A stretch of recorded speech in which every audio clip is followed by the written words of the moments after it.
some new faces and new places already prior to the deadline. Some notable names: Terry Rozier suiting up for the Miami Heat. He's back in action this evening. You've got the Knicks and Raptors switch of OG and RJ Barrett. Pascal Siakam, an efficient shooting night last night for the Indiana Pacers.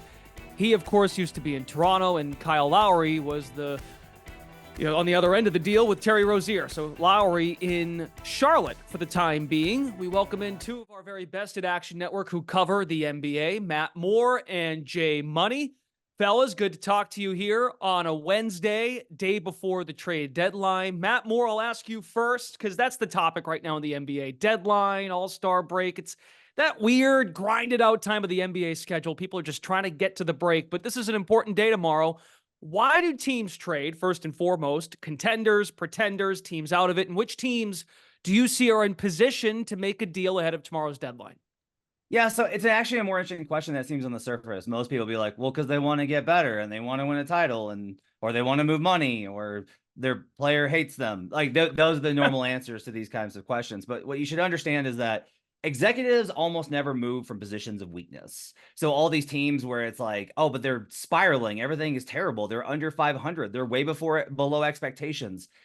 Executives don't want to trade in those instances because they don't have leverage, and the other executives they deal with know it. So their odds of coming out with a good deal are very, very low. What they do often do is they will deal from positions of strength. So if they see an opportunity to actually make a run, these teams that are in the middle at the top, that's the teams that are always looking to try and improve. And if you want proof of that, look at the Knicks. The Knicks made this big deal for OG Anunoby, and they've been phenomenal over this stretch. They are one of the best teams in the Eastern Conference since making that trade. Even with Anunoby's been out with injury, it's working out great for them. But they're still canvassing the market, trying to find upgrades, because they see an opportunity with Jalen Brunson, with this core, with what the roster looks like together. You're seeing the same thing in Minnesota, where Minnesota, top of the Western Conference, they're still canvassing. They've been in talks for Tyus Jones over the last few weeks. So they're still looking for upgrades.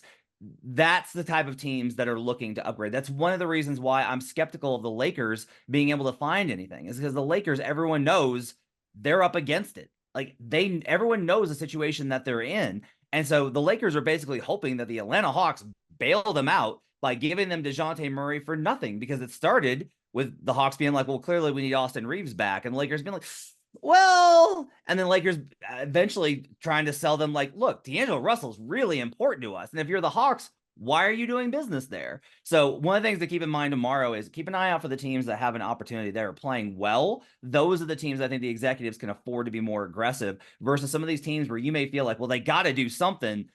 The answer to that is oftentimes, no, actually, they don't. Mm-hmm. And you connected two teams that are in the play-in discussion: Atlanta in the East, Lakers in the West, trying to climb out of that play-in hole to make an actual postseason spot. So there's what we think will actually happen, and then what you might want to see happen. And Jay, I'd like to get your thoughts on one of to Matt's point, a contender, top of a conference that could get better.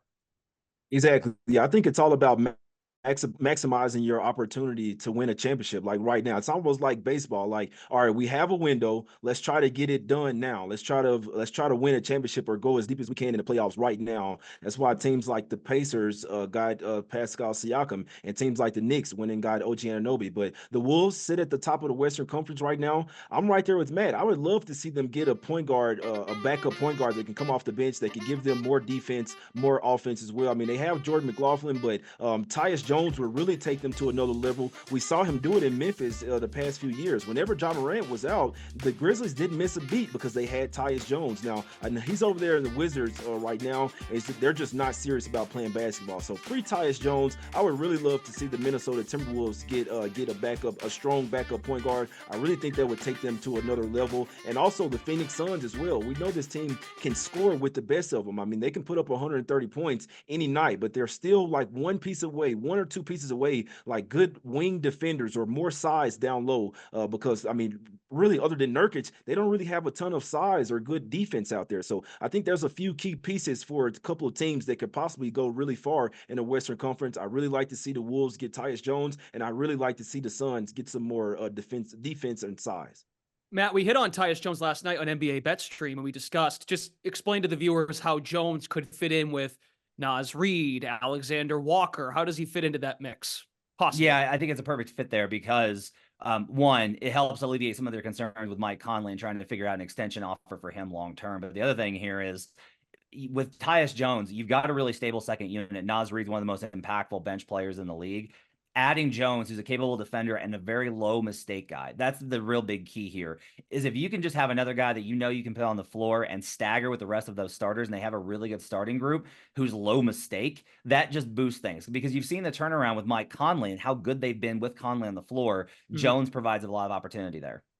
Okay, Matt, same question to you. What moves do you want to see? You hit on 2 teams already. So what do you want to see happen?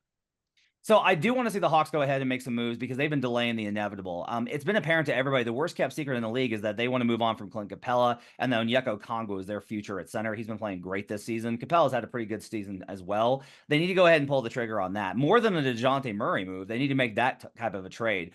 They've taken offers for AJ Griffin, a promising second-year player who's lost a spot in the rotation under Quinn Snyder. I do think it's worth exploring looking at DeJounte Murray. They need a new direction, and so I do think that the Hawks should pivot and start making trades for the future. That doesn't mean trading at a low point because these trades are not built for them to try and get back into contention, but they should look to try and reshape the roster and get it to a place where it's back to the competitive level that it was in 2021. I'll also mention the Lakers here because the Lakers are going to try and get through this deadline. It seems all indications are that unless the Hawks just give up, and maybe they will, the Lakers have been lucky there a couple of times, but the Lakers seem like they're content to just go through the rest of the season with D'Angelo Russell and this roster without Jared Vanderbilt. And I'm sorry, I know that they made a run in March last year after the trades, but that doesn't look like it's happening again. And you're wasting a season of LeBron when he's been absolutely phenomenal. And it's a real disservice, I think, to James at this point in his career, with him still playing so well, to not pursue it more intently. And I understand the Lakers' concerns long term about not wanting the franchise to be at the absolute bottom when LeBron leaves. But guess what? You might have to be like all the other teams and just accept that. One more thing, as far as what Jay noted with the Suns, keep an eye on Phoenix because they're exactly the type of team that not only is in that position to trade from a position of strength, but they've been pretty active in the market. We reported over the weekend. They're the key suitor that, to me, they're the front runner right now for Miles Bridges out of Charlotte that would give them that size advantage for them, despite his unfortunate history over the offseason.